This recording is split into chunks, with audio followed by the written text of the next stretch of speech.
गणेशोत्सवानंतर महिलांसाठी महत्त्वाचा असणारा गौरीपूजन सण ठाण्यातील विविध घरांमध्ये मोठ्या भक्तिभावानं आणि मंगलमय वातावरणात साजरा करण्यात आला। या सणाचं ठाण्यातील चेंदणी कोळीवाडा परिसरात विशेष महत्त्व असून या परिसरातील देवेंद्र कृष्णा साळेकर यांच्या घरातील गौरीचं आगमन विशेष आकर्षण ठरले। यंदा साळेकर कुटुंबियांसाठी हे 108वं वर्ष असून त्यांनी गेली 100हून अधिक वर्ष ही परंपरा जपली आहे। साळेकर कुटुंबियांच्या घरी दरवर्षीप्रमाणे याही वर्षी मोठ्या थाटामाटात गौराईचं स्वागत करण्यात आलं। महिलांनी पारंपरिक वेशभूषेत गौराईची पूजा केली आणि त्यांना सजवलं। घरातील लहानांपासून वडीलधाऱ्यांपर्यंत सगळेच जण या उत्साहानं सहभागी झाले होते। गौराईच्या पूजेमुळे घरात आनंदाचं वातावरण निर्माण झालं होतं। या सणाच्या निमित्तानं महिलांसाठी हा एकत्र येण्याचा, सांस्कृतिक परंपरा आणि धार्मिक श्रद्धांचं जतन करण्याचा एक सुवर्ण योग आहे। गौराईंची पूजा, आरती, नैवेद्य आणि प्रसादाच्या माध्यमातून या सणाचा उत्सव साजरा केला जातो। ठाण्यातील अनेक कुटुंबांसाठी गौरीपूजन हा सण विशेष महत्त्वाचा असून तो धार्मिक आस्थेच्या आणि कौटुंबिक एकतेच्या दृष्टीनं अत्यंत महत्त्वाचा मानला जातो।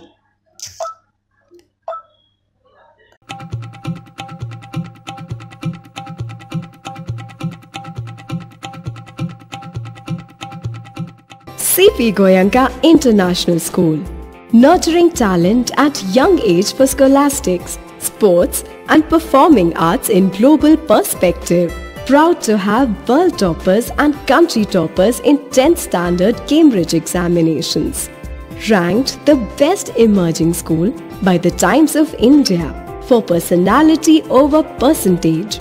CP Goenka is the intelligent choice.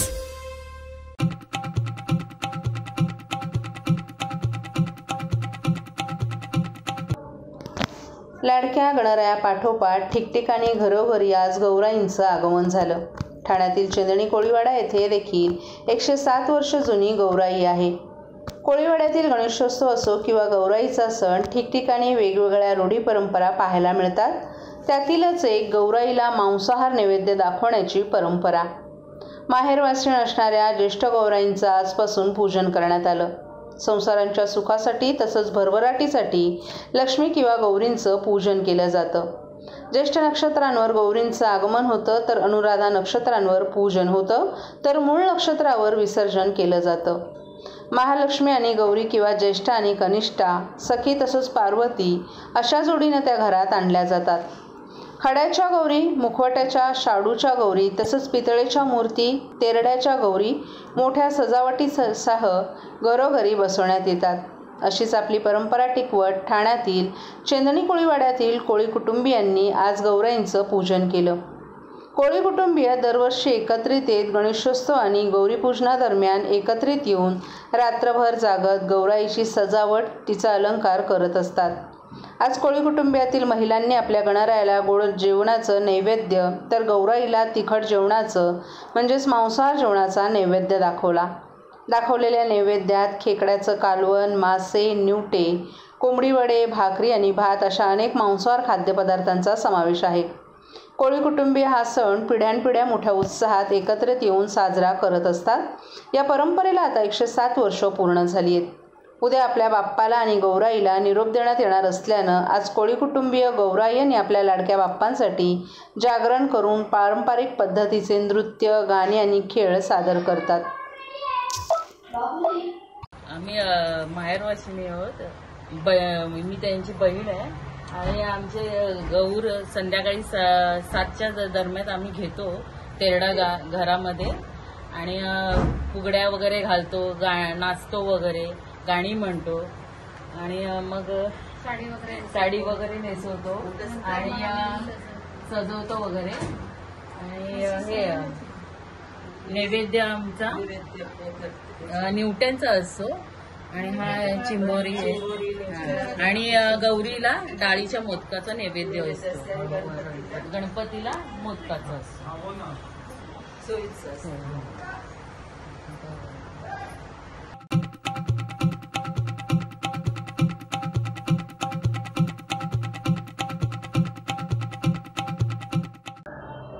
Kharegaon परिसरात राहणारे ज्येष्ठ नेते दशरथ पाटील आणि कुटुंबीय गेली 110 वर्ष म्हणजेच 1914 सालापासून घरात गौरी गणपतीची स्थापना करत आहेत. आईवडिलांनी सुरू केलेला हा उत्सव, तीच परंपरा पुढे नेण्याचं काम समस्त पाटील कुटुंबीय करत असल्याचं ज्येष्ठ नेते दशरथ पाटील यांनी सांगितलं. साधारणपणे 100-150 लोकांचा असा हा खारेगाव परिसरातील पाटील कुटुंब गणेशोत्सवाचे 5-6 दिवस एकत्र येतात. सकाळच्या चहा नाश्त्यापासून ते रात्री 12च्या आरतीपर्यंत सर्वच एकत्र असतात. गणेशोत्सवाच्या दरम्यान घरात आनंद उत्साहाचं वातावरण असतं. या उत्सवाविषयी अधिक माहिती माजी नगरसेवक उमेश पाटील, समाजसेविका रचना पाटील तसंच भिवंडी निजामपूर शहर महानगरपालिकेच्या नगरसेविका दर्शना गायकर यांनी दिली आहे.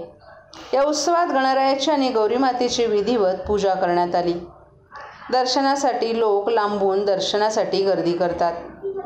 यावेळी ज्येष्ठ नेते दशरथ पाटील, माजी नगरसेवक उमेश पाटील, उद्योजक जगदीश पाटील, संदीप पाटील, सचिन पाटील, राकेश पाटील, रवींद्र पाटील, जय पाटील, आतिश पाटील, राहुल पाटील, पूनम पाटील आणि समस्त पाटील कुटुंबीय मोठ्या संख्येनं उपस्थित होते. हा पाटील कुटुंबाचा आमचा गणपती 100 ते 125 वर्षापूर्वीचा आहे.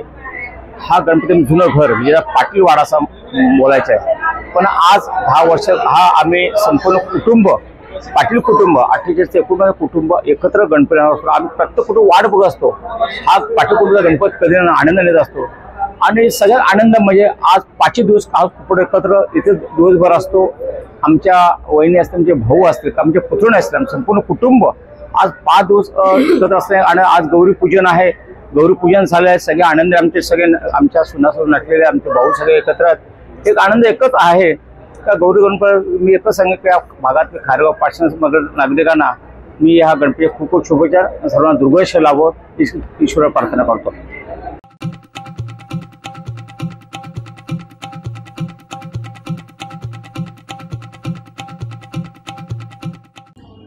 मुख्यमंत्री लाडकी बहीण योजना सक्षम करण्यासाठी आम्ही कुटुंब अभियान राबवत आहोत. योजनेच्या यशस्वीतेसाठी, महायुतीच्या विजयासाठी शिवसैनिक घरोघरी जातील. आपण आजपासून त्याची सुरुवात केली असून महाराष्ट्रात 1 लाख शिवसैनिक रोज 15 घरांपर्यंत अशा पद्धतीनं 1 कोटी घरांपर्यंत पोहोचून त्यांना लाभ मिळाला की नाही याची तपासणी करतील. लाभ मिळाला नसेल तर मार्गदर्शन करतील असा विश्वास मुख्यमंत्री एकनाथ शिंदे यांनी काल ठाण्यात बोलताना व्यक्त केलाय. लेक लाडकी लक्ष्मी, मुख्यमंत्री कार्य युवा प्रशिक्षण योजना, मुलींचं उच्च शिक्षण मोफत, शेतकऱ्यांचं वीज बिल माफ अशा अनेक योजनांचा लाभ विद्यार्थ्यांना मिळाला पाहिजे म्हणून शासन आपल्या दारी हे अभियान यशस्वी झालं. ही योजना 5 कोटी लाभांपर्यंत पोहोचली. 1,60,00,000 लाडक्या बहिणींच्या खात्यात पैसे जमा झाले. सगळ्या लाभार्थ्यांना लाडकी बहीण आणि इतर योजनांचा लाभ मिळाला पाहिजे. सरकारी योजना त्यांच्यापर्यंत पोहोचल्या पाहिजेत म्हणून शिवसैनिक कुटुंब भेटी देऊन मार्गदर्शन करतील. कुटुंबांच्या इतर अडचणी सोडवतील. आठवडाभरात 1 कोटी घरापर्यंत आमचे कार्यकर्ते पोहोचतील याचा पुनरुच्चार यावेळी मुख्यमंत्र्यांनी केला. मुख्यमंत्री लाडकी योजनेबाबत लावलेल्या बॅनरवर उपमुख्यमंत्री अजित पवार यांचा फोटो नाही याबाबत त्यांना विचारलं असता ही श्रेयवादाची लढाई नसून आम्ही सरकार म्हणून काम करत असल्याचं त्यांनी सांगितलं. मुख्यमंत्र्यांनी शहरातील 15 घरांना भेट देऊन लाडक्या बहिणींशी संवाद साधला. लाडकी बहीण योजना सुरू राहावी असं तुम्हाला वाटतं का?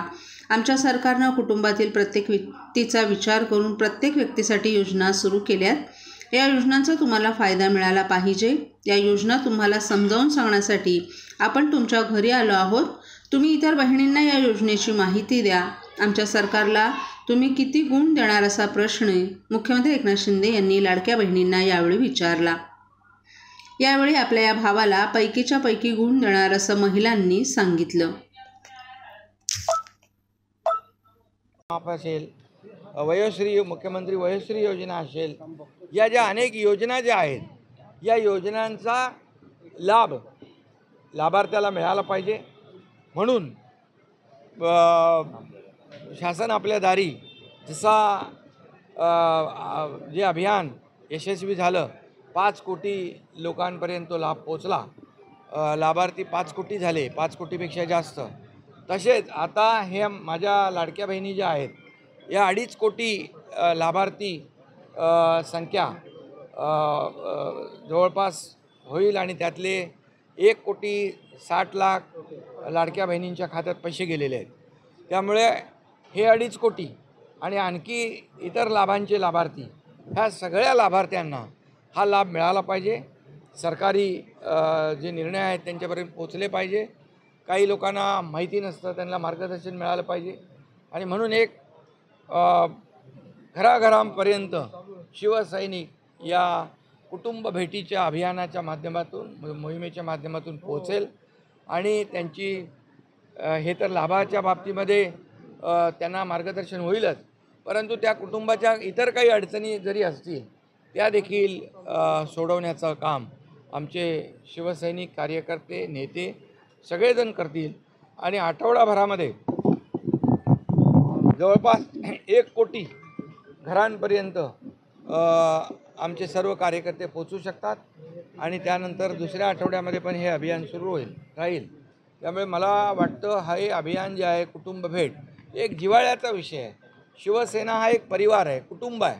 बाळासाहेब नेहमी सांगायचे शिवसेना हा परिवार आहे. आनंद दिघे साहेब संपूर्ण महाराष्ट्राला कुटुंब मानायचे आणि म्हणून महाराष्ट्रच आमचं कुटुंब आहे, आमचा परिवार आहे. या भावनेतून शिवसैनिक या अभियानामध्ये सामील होत आहेत.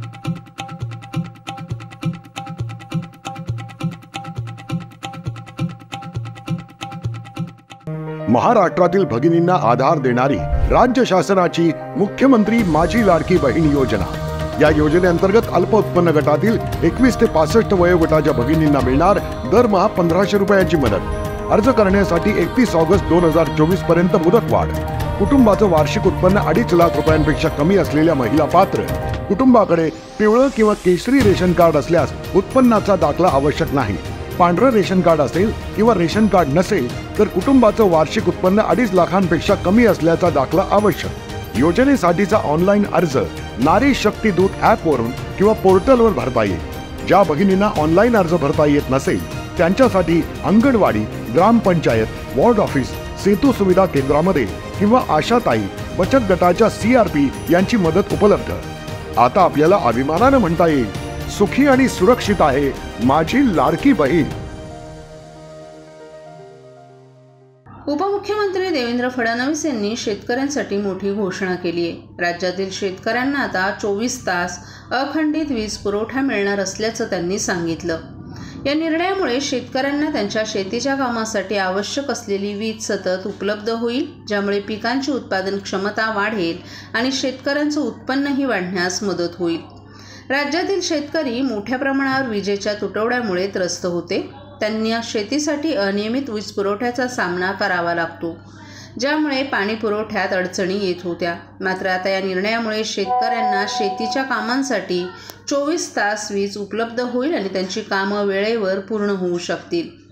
सरकार शेतकऱ्यांच्या हितासाठी कटिबद्ध आहे आणि हा निर्णय त्यांना आर्थिक स्थैर्य मिळवून देण्यासाठी महत्त्वपूर्ण ठरेल. या निर्णयामुळे शेतकरी वर्गात आनंदाची लहर पसरल्याचं उपमुख्यमंत्र्यांनी सांगितलं.